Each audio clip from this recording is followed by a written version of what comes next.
성도에 대한 말씀을 가지고 우리가 하나님 앞에서 함께 은혜 받을 말씀의 제목은 믿음으로 사는 가정이라는 제목으로 함께 은혜를 나누겠습니다. 존 번연이라고 하는 사람 여러분 혹시 아실 줄 있습니다. 이 존 번연이라는 사람이 쓴 책 중에 아주 유명한 책이 있습니다. 철로 역정이라는 책이 있습니다. 이 존 번연이 그 책자에 이런 말을 했습니다. 신앙은 사람이 가질 수 있는 가장 좋은 무장이다. 하지만 신앙은 외투로서는 자켓으로서는 가장 나쁘다는 말이 있습니다. 우리가 세계적으로 자랑할 수 있는 것은 우리 대한민국이 1천만 명의 크리스찬을 자랑을 합니다. 불과 한 세기 만에 이루어진 놀라운 성장입니다. 이 한국 교회의 급성장은 우리 모든 대한민국의 자랑이고 성도의 자랑입니다. 그리고 세계가 인정하는 하나님의 복 중에 복이다 이렇게 말씀드릴 수 있습니다. 그러나 내면을 들여다보게 되면은 여러분 아시다시피 사회에 지탄을 받는 끔찍한 사건이 일어날 때마다 기독교인이 그 사건에 깊이 연루되어 있다는 것을 우리는 신문지상을 통해서 우리가 많이 접하게 됩니다. 이것은 무엇을 말해주자면 우리나라도 신앙은 무엇으로 걸치는 외투처럼 생각하는 사람들이 많아졌다고 하는 것을 반영하고 있습니다. 그들은 신앙생활을 한 지 꽤 오래됐습니다. 자기가 기독교인이라고 당당히 말도 합니다. 그런데 그들의 삶을 들여다보게 되면은 전혀 기독교답지 않던 모습들이 너무나 많습니다. 교회에서는 기독교인입니다. 크리스찬입니다. 그러나 가정에 돌아가서 사회에서는 기독교인이라는 외투를 벗어버립니다. 여러분 우리는 이제는 냉정히 우리가 생각해 볼 필요가 있습니다. 우리의 자화상을 외면해서는 안 됩니다. 우리의 부끄러운 자화상이 우리에게는 있습니다. 왜 우리가 아이들이 자꾸 교회를 멀리하느냐, 교회에 가야 한다는 절박함을 왜 자꾸 스스로 느끼지 못하는가? 그들에게만 문제가 있는 것이 아니라 사랑하는 성도 여러분, 오늘날 한국 교회 비기는 엄밀히 따지면은 그리스도인들의 가정에 그 문제가 있다고 볼 수 있습니다. 가정은 가정인데 더 이상 기독교인 가정이 아닙니다. 가족 구성원 모두가 교회는 출석을 하고 있는데 그 가정에는 예수 그리스도의 향기가 나타나지 않고 있다는 것입니다.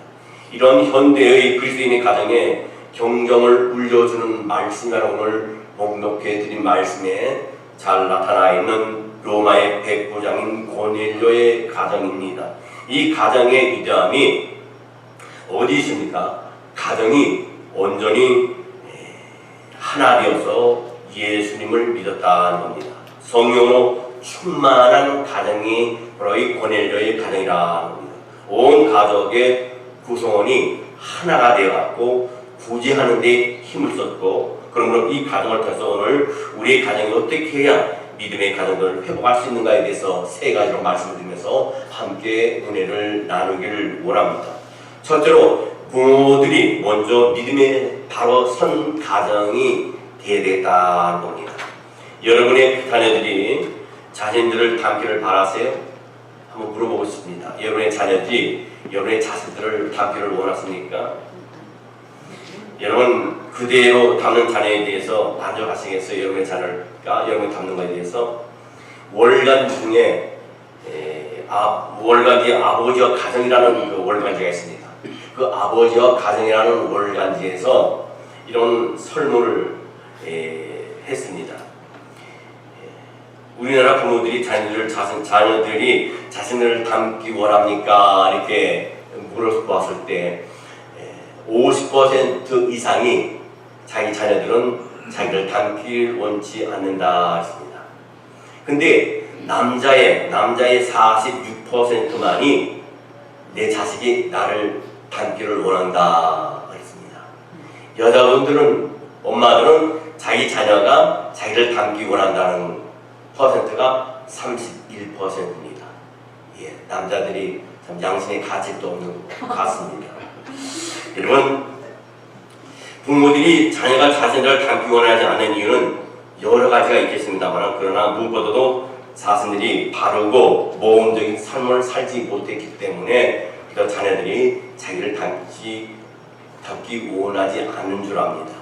어느 부모 간에 다 자식들이 자기보다 더 낫기를 원하고 잘 살기를 원하고 정말 도덕적이나 윤리적으로 인격적으로 높은 인격자를 살아가기를 원하는 것이 부모의 마음인 줄 압니다. 사랑하는 영국 성도 여러분, 여러분의 자녀들이 여러분을 닮기를 원합니까? 나를 닮으면 온전한 신앙인이 될 수 있다. 나를 닮으면 성공적인 삶을 살 수 있다고 했는데 정말 담대하게 자식들에게 얘기할 수 있겠어요? 여러분, 미국에서 잘 사용하는 농담 중에 조커 중에 그런 말이 있습니다. 뿌려지는 크리스찬, 스프링킹 크리스찬이라는 말이 있습니다. 그 이유는 그들이 일생 동안에 3번 교회에 나온다는 겁니다. 언제 교회에 나오냐? 태어나서 유아세를 받을 때 교회에 나오고, 두 번째는 결혼식을 하기 위해서 교회에 나오고, 세 번째는 죽어서 장례식을 치르기 위해서 교회에 나온다 그래가지고 뿌려지는 크리스찬이라 했습니다. 여러분, 세례 받기 위해서 나올 때는 어린아이에게 세례를 줄 때 물을 뿌리죠. 그 다음 미국에서는 풍습은 결혼을 할 때 어떻게 합니까? 뭘 뿌립니까? 쌀을 뿌립니다. 세 번째, 어떤 걸 뿌리냐? 마지막에 죽었을 때는 한 줌의 흙을 뿌립니다. 유럽에는 네 바퀴 교인이라는 말이 있습니다. 네 바퀴 교인이라 했습니다. 그 말은 어떤 말이냐? 어린아이가 태어나서 유아세를 받기 위해서 엄마의 유모차에, 네 바퀴가 달린 유모차에 끌려서 교회에 나오고, 결혼할 때는 아주 좋은 차를 타고 결혼식에 오기 위해서 네 바퀴 자동차를 타고 나오고, 세 번째는 마지막 죽어서 장례를 치기 위해서 장례차에 실려서 나온다라는 말이 있습니다. 여러분, 교회마다 청년과 학생들이 계속 줄어들고 있습니다. 지난번에 여러분에게 말씀드렸듯이 지금 한국은 1000만 교인을 자랑하고 있지만 지금 한국의 교회 80% 이상이 주일학교가 없습니다. 왜 그렇습니까? 부모님의 그 신앙이 돈을 보이지 못했기 때문에 자녀들이 성장해서 결혼해서 교회에 갈 필요성을 못 느끼고, 그래서 결혼했다라도 자녀들을 교회에 보내지 않기 때문에 주일학교가 그렇게 80% 없는 교회들이 되어버린 것이고, 또 아이를 안 낳는 원인도 거기 있겠습니다. 중요한 것은 부모님들이 자녀들에게 본을 보이지 못했기 때문입니다.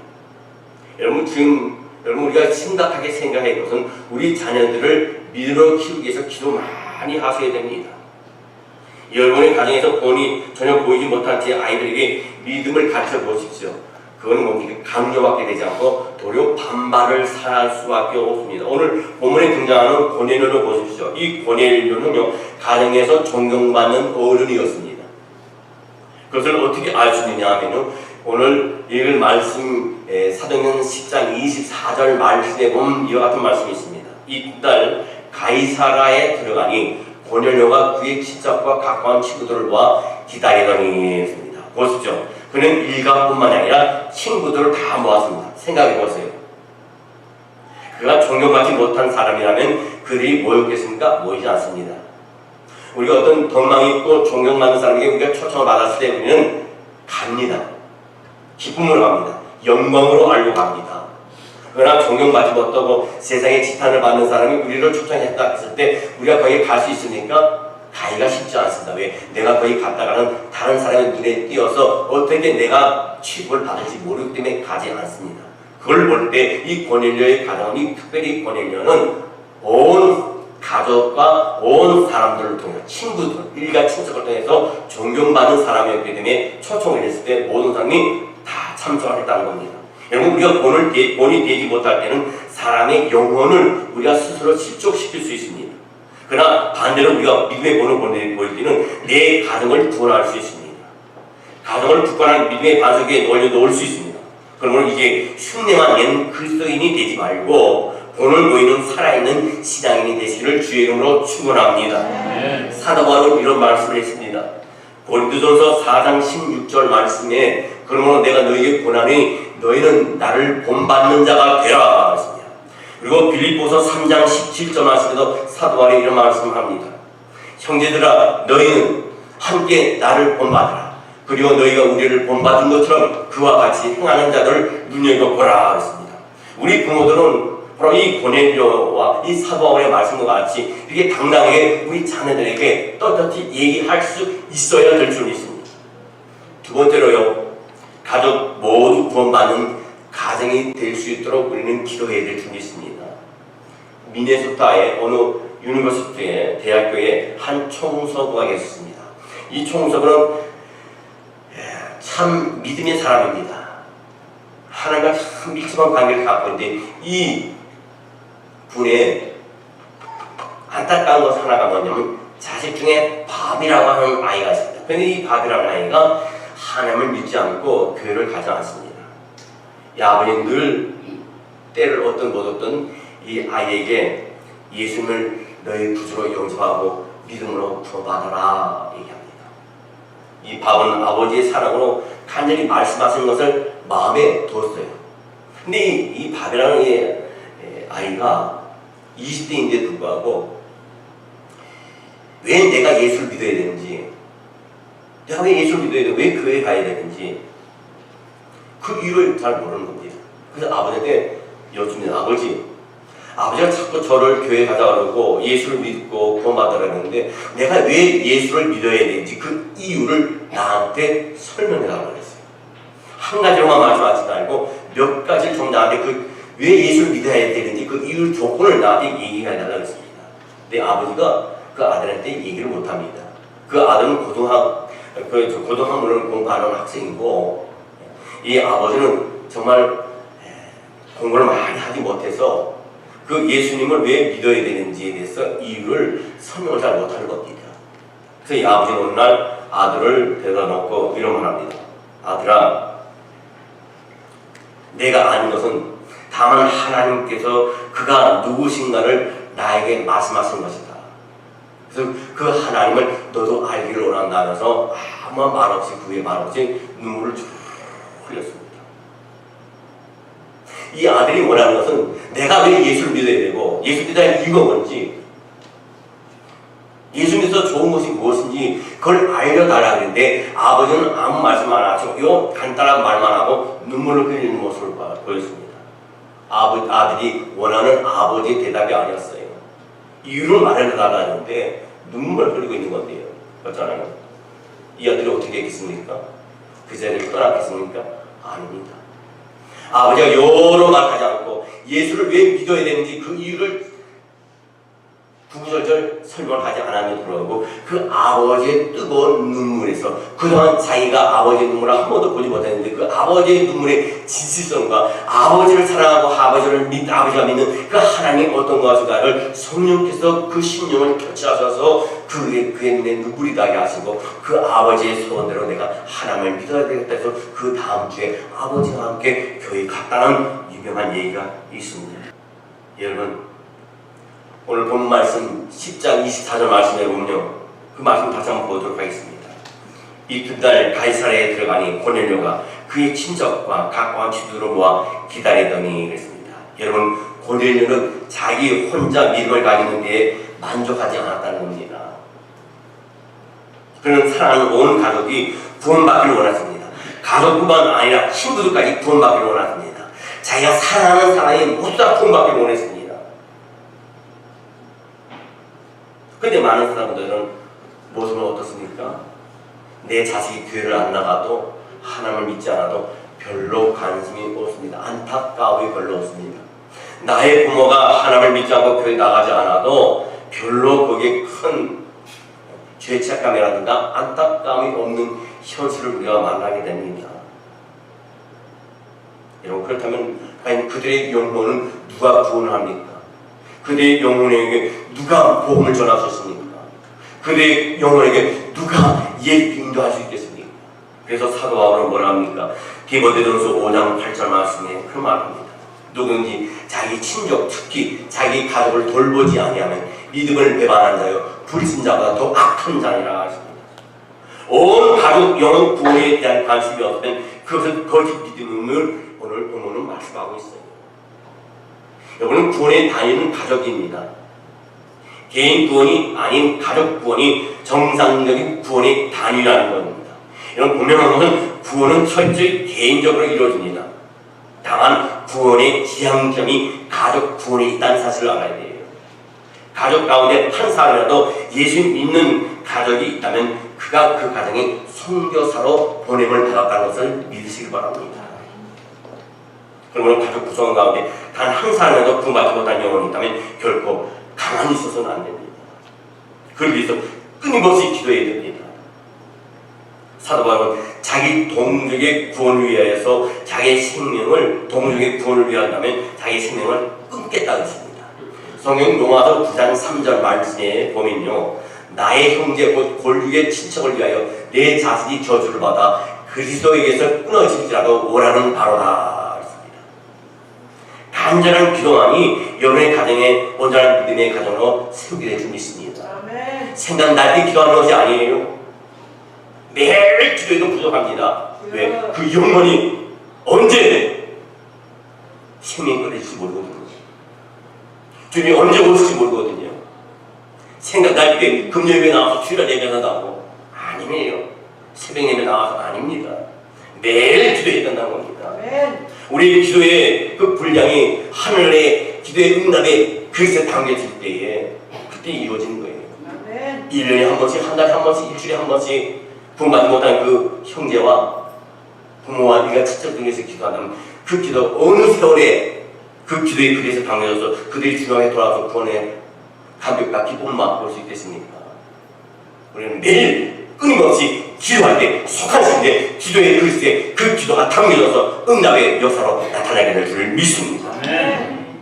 마지막 세 번째로 선한 일에 힘쓰는 가정이 되어야 될 줄 믿습니다. 1958년 미국 동부의 필라델피아에서 있었던 일입니다. 한국 부산에서 유학을 갔던 오인호라고 하는 학생이 있었습니다. 근데 그 학생이 부산에 자기 어머니 아버지에게 편지를 써가지고 우체통에 갖다 주고 돌아서는데 11명의 남자애들이 몰려가지고 이 아이를 들고 패고 칼로 난자를 했습니다. 현장에서 그 아이는 죽었습니다. 48시간 만에 경찰이 그 11명의 아이들 다 체포했습니다. 그들을 잡고 보니까 17살, 18살 아이들이에요. 미국 시민들은 하나같이 그들을 성인 취급해서 사형에 처하라고 온 나라가 들고 일어나고 신문지장이나 다 들고 일어났습니다. 이 사건을 취급하기 위해서 미국 검찰은 가장 준엄하고 가장 강력한 검사를 배정했습니다. 이때에 한국으로부터 한 통의 편지가 나왔습니다. 이미 장례성 다 치르고 난 겁니다. 부모들은 한국에서 이제 편지를 보냅니다. 이 오윤호의 어머니의 편지였어요. 내용은 대강 이렇습니다. 기가 막히죠. 아들을 잃어버렸으니까. 근데 그 아버지는 장로님이십니다. 교회 장로님이세요. 눈물로 기도한 중에 출가한 딸들을 다 모았습니다. 그리고 가족회의를 이뤘습니다. 그리고 가족회의에서 어떤 걸 결의했냐면 놀랍게도 그것은 그 청소년들에게 미국 법에서 가장 약한 법을 그 청소년들에게 적용해 주었으면 좋겠다. 더 나아가서는 그 아이들을 무죄로 석방을 시켰으면 좋겠다.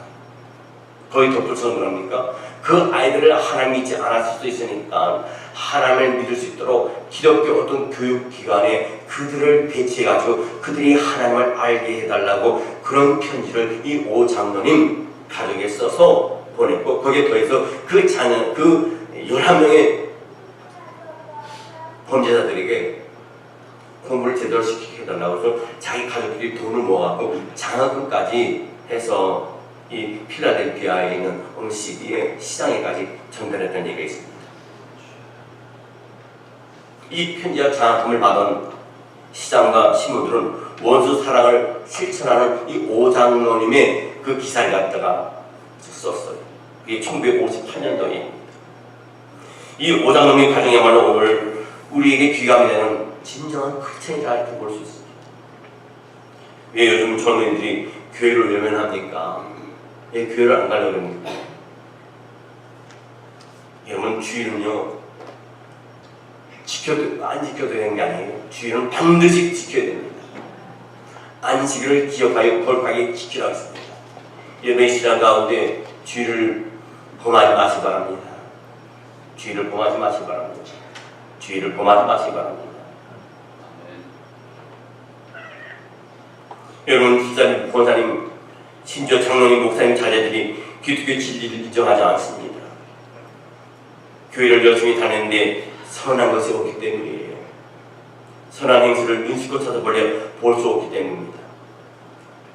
가정에서, 차 안에서, 자녀를 보는 앞에서 목사, 장로, 권사, 집사에 대해서 막 선담을 합니다.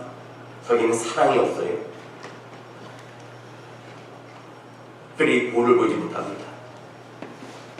기독교는 사랑으로 알고 있는데 자녀들이 듣는 모든 것은 부모님이 원수 되는 힘을 키면서 목에 핏대를 세우면서 교회를 성토하고 교회 성도들을 성토하는 그 모습을 보면서 어떻게 거기서 선한 것을 찾을 수 있겠습니까? 오늘 본문 2절 말씀에 보면 권위는 백성을 많이 구제했다 했습니다. 사도행전 10장 2절 말씀에 보면 그가 경건하여 온 지방과 더불어 하나님을 경외하며 백성을 많이 구제하고 하나님께 항상 기도하느니 그랬습니다. 이 권위의 가정은 사랑으로 선한 일을 하는 가정이었습니다. 선한 일에 힘쓴 가정이었습니다. 10장 22절 말씀에 보면 이와 같은 말씀이 있습니다. 그들이 대답하되 백부장 권위는 의인이요 하나님을 경외하는 사람이다. 유대 온 족속이 칭찬하더니 그가 거룩한 천사의 지시를 받아 당신을 그 집으로 청하여 말을 들으려 하느니라 한데 했습니다. 히브리서 13장 16절 말씀에 보면 이와 같은 말씀이 있습니다. 오직 선을 행함과 서로 나눠주기를 잊지 말라. 하나님은 이 같은 제사를 기뻐하시니라. 여러분, 다른 특별한 것으로 아이들을 신앙교육을 하려고 하지 마시기 바랍니다. 선행을 실천하시기 바랍니다. 강요하지 않아도 아이들은 성도가 됩니다. 여러분이 복을 빌지 않아도 하나님의 복을 받게 되어 있습니다. 온 가족 구성원이 힘을 합하여 선한 일을 하는 저와 여러분이 되시기를 주의 이름으로 축원합니다. 말씀을 마치겠습니다. 브라우닝이라는 사람이 있습니다. 이 사람이 가족을 교회와 천국과 관련지어서 이런 말을 했습니다. 사람에겐 세 가지 가정이 필요하다. 첫 번째는 기독교 가정에 뿌리를 두고, 두 번째는 교회 가정에서 꽃을 피우고, 마침내 천국 가정에서 믿음의 열매를 맛보는 이런 가정을 하나님 원하시고, 또 이런 가정을 이 브라우닝이 얘기를 했습니다. 여러분, 이것은 가정과 교회와 천국이 전혀 별개가 아니라는 사실이에요. 긴밀한 관계를 갖고 있다는 사실입니다. 그래서 많은 성도들이 교회의 가정 천국을 따로 생각할 때가 참 많이 있습니다. 그런 가정은 결국은 불행할 수밖에 없습니다. 그러므로 우리는 단순히 종교가 기독교인 가정이 아니라 삶까지도 믿음으로 가득 찬 가정이 이루어져야 되겠다 하는 겁니다. 교회 안에서 거룩한 것이 아니라 가정에서 거룩한 삶을 살아야 되겠고, 아버지로서 믿음의 아버지로서, 믿음의 어머니로서의, 믿음의 부모로서의, 믿음의 자식으로서의 우리가 본을 보여야 된다는 사실입니다. 더 나아가서는 교회 안에서뿐만 아니라 가정에서도 그렇고 사회에서도 정말 크리스천다운 직장인, 크리스천다운 사업주, 크리스천다운 조고원이 되어야 된다. 여러분의 가정이 고뇌의 가정 갖기를 주님으로 축원합니다. 그러기 위해서는 어른들이 먼저 믿음으로 살아서 존경받는 자가 되어야 돼요. 가족 모두가 그리스도께 나오는 가정이 되시기 바랍니다. 일가와 가까운 친구들이 그리스도로 인도하는 가정이 되시기 바랍니다. 온 가족이 선한 일에 힘드는 가정이 되시기 바랍니다. 그럴 때 하나님께서 여러분의 기도와 그 바람과 믿음을 보시고 속한 시일에 하나님이 여러분이 아직도 본받지 못한, 하나님을 알지 못하는 교회에 나오지 않는 모든 식구들을 주님의 성령이 강권적으로 역사하셔서 그들의 심령과 마음을 터치하셔서 하나님 앞에 나와서 본받는 역사가 있게 될 줄 믿습니다. 기도하겠습니다. 사랑